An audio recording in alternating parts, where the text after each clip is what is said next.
Hello and welcome to week one of Business Skills for Social Workers. Again, I'm Dr. Sherry Harper Woods, and I will be walking with you on your journey for this course. So let's get started. Going to share my screen, my PowerPoint here.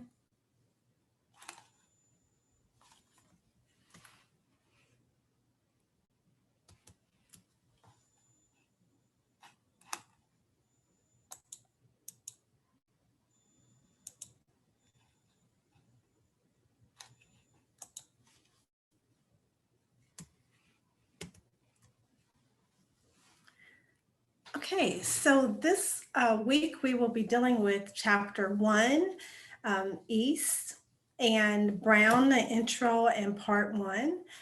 Just so you know, the course format includes readings, instructional videos, and assignments to develop your personal and professional growth and business skills as a social work professional. The materials presented in the PowerPoint will assist you in the personal and professional success. It's just an overview of what we will be covering for the week, but please read the chapters that go along with the information. So our learning objectives for this week is that we will differentiate between transformational leadership and other practices. We're going to explore brave leaders and courage cultures out of the Dare to Lead text. We're going to examine the law of intentionality from John Maxwell and review RULE of motivational interviewing. Transformational leadership is the process of engaging with, influencing, and being influenced by others in accomplishing a purpose or process. It's about transformation. You see here that transformational leadership is about defining transformational leadership of doing and being, and practicing roles and principles as the core information that we want to gain from this week. In building our transformational leadership skills of engaging the head, the heart, and the soul, these are the concepts that we will review. Transformational leadership includes the adaptability to change, being willing to have these hard conversations, feedback, problem solving, ethical decision making, recognition, resilience, and most importantly, vulnerability. Vulnerability is not emotional purging. It's the cornerstone of all these leadership characteristics. It's the willingness to rumble with the discomfort and being transparent with ourselves and others so that we can lead others into transformational change. Transformational leadership includes the practices of engaging the head, the heart, and the soul. It includes leading by knowing yourself, which is about rumbling with your identity, your history, your strengths, your shadows, those things that plague you, and exploring what it means to be vulnerable and transparent. Leading with the heart and soul is leading with the spirit within us and understanding that leadership is about creating meaning with others. Leading with ethics and cultural responsiveness involves embracing diversity and connecting that to social justice and ethical practices of equity and inclusion. By enabling change, we're creating conditions for change that we want to be embraced. It's inspiring vision and having a picture of an ideal future, as well as building a culture of team leading that promotes that everyone's needed and providing opportunities for small groups, team learning, and learning communities, and for people to utilize their strengths. Transformational practice of knowing ourselves is about exploring our history, our identities, our strengths, and our shadows. And knowing oneself is being in leadership practice, not just doing. So some of the things that we're going to cover within this course with the Dare to Lead, as well as the discussion groups and the breath practices, is helping you to get to know yourself. Leading with the heart and soul and meaning is about what we do as leaders to develop this deep understanding and create meaning with others about what we do and why we do it. It's about finding out about our why. This is where grace meets our power, right? It also includes leading with cultural responsiveness and understanding the values and practices of people and the communities and the organizations where we serve. It's embracing our many different cultures and ways of being and doing, and that connecting those ways of being to ethical practices. The leadership as enabling change is about creating conditions for change to be embraced. It's accepting those challenges and promoting differences and having those challenging conversations and make it comfortable where people are able to think outside the box and share their opinions without feeling intimidated or manipulated. It's leading by learning, most importantly. It's understanding and building this culture of community that promotes the important work of small groups, team learning, learning and building communities, and being open to new ways of thinking and acting and growing as we discover ourselves in the process. There are three primary roles in transformational leadership. It's the learner who does the head work of leadership. This is having the knowledge base as a set of principles and carrying them out in a formal and informational leadership roles with the knowledge and the key practices and skills that facilitate the doing of leaderships. Then there is the leader as having the heart work of it, the stewardship. And a steward is someone who embraces the care and trust of others and the responsibility for the purpose of the organization and community. Being a steward is able to combine the doing and the being.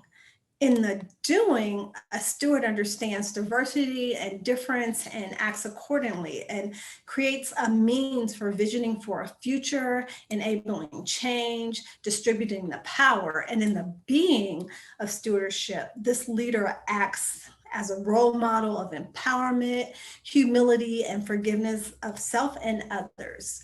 Leaders as a meaning maker is the soul of the leadership work, which includes knowing ourselves and being reflective in practice. It also includes using the theories and practice of leadership that support meaning making, and the soul work of being able to dig deep and see how what we're doing as an organization connects to our personal values and how the mission of the agency fits with our own personal missions.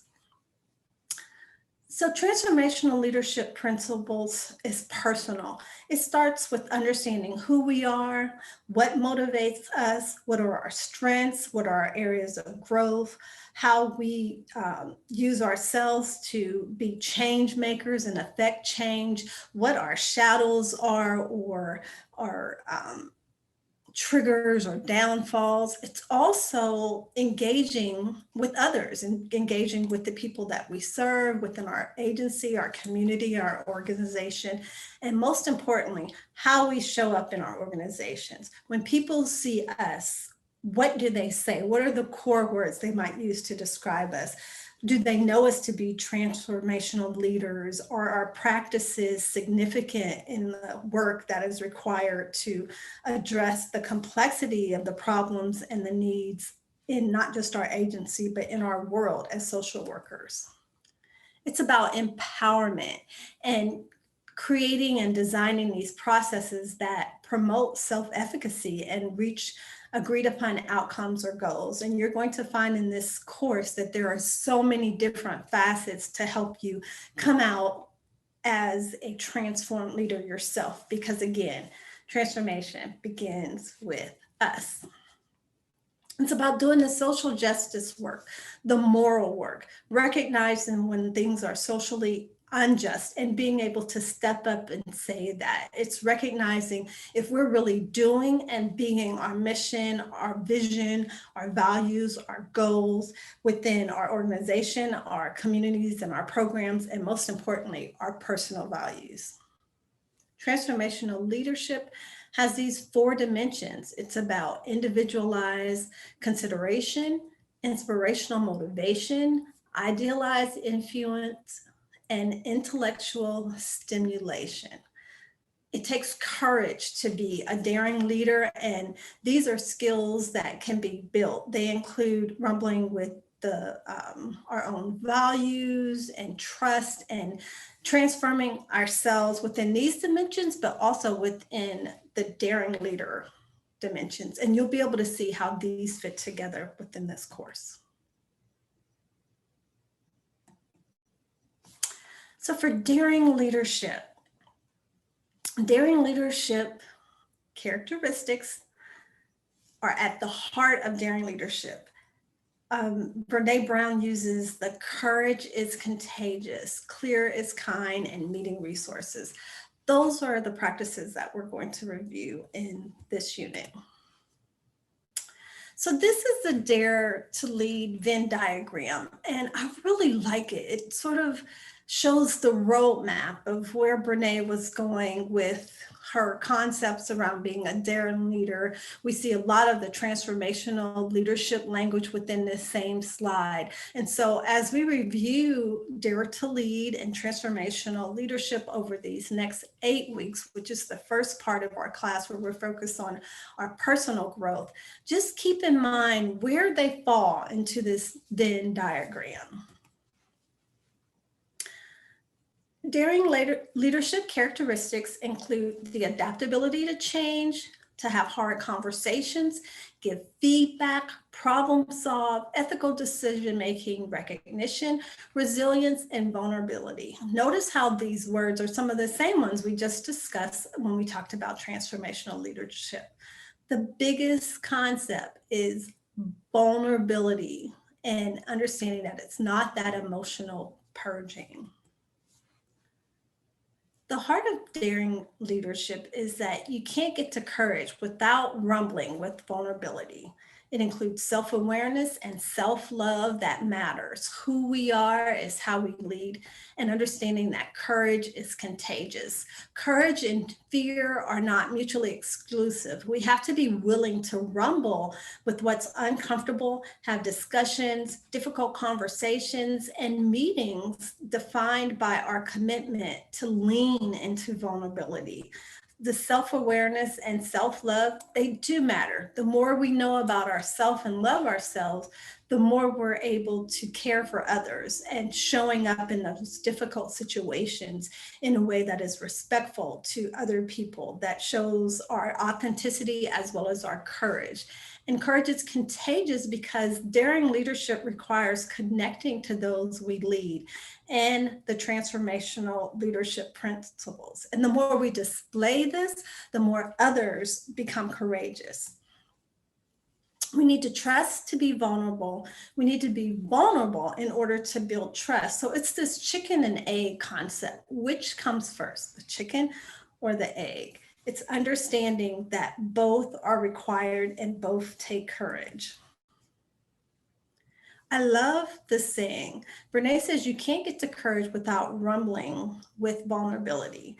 And it's my hope that during this course that you'll take time to rumble with yourself, being vulnerable with yourself, your accountability partner, in what is real, right? And true to yourself, so that you can help lead others to what is real and true to them. Brene says there are 4 courage building skills. It's rumbling with vulnerability, living into our values, braving trust, and learning to rise. And we learn a lot about this in her text. I also like that she uses clear is kind, unclear is unkind. And I get caught up in this a lot, understanding that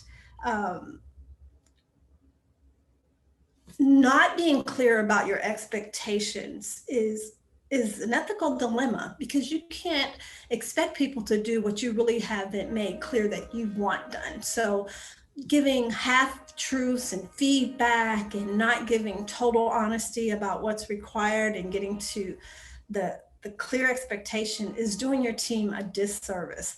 Talking about people rather than two people, Brene said that's unkind. And as business leaders in social work, it's important that we learn to be clear and kind. I often ask myself, is it true? Is it necessary? And is it clear? Some things that are true aren't always necessary to say. Please review in the chapter what Renee talks about, the self-protection armor. I have here some of the overview, but it is really a good chapter that understands how we suit up to block ourselves from pain and how to block others out, and how this keeps us from being vulnerable and authentic. And the way we do this is we delve deeper one layer at a time, pulling off this armor. The cave you fear to enter holds the treasure you seek.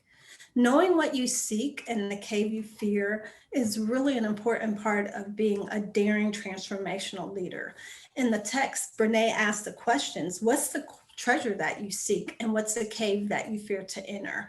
She gives a few examples about what the answers of these questions may be. And read that and see if any resonate with you. Is a treasure that you seek less fear and scarcity and anxiety, or less feeling alone, or is the cave that you fear to enter, you're afraid to admit that you don't know how to do some things and that you might need help? Rumbling with our own understanding of the treasures we seek and the caves we fear can help us help others understand this as well. I've listed here some meeting tools that she used. Become familiar with this. I find them to be very helpful. The first is the permission slip, serving as this icebreaker, giving people permission to be present and to say what will happen or what won't happen, this social contract, as you would say, in running a meeting. She also discussed the turn and learn process, where you get post-it notes and write down how long you think projects will last and realistic expectations, and each of the employees sort of wrestle with that, coming up with something that can be appropriate for all people. And keeping these meeting notes that have the dates, setting intentions for the meeting, who attended, what were the key decisions, and what are the tasks and who's going to own them. So let's get a little bit into personal growth as we prepare to wrap up our time.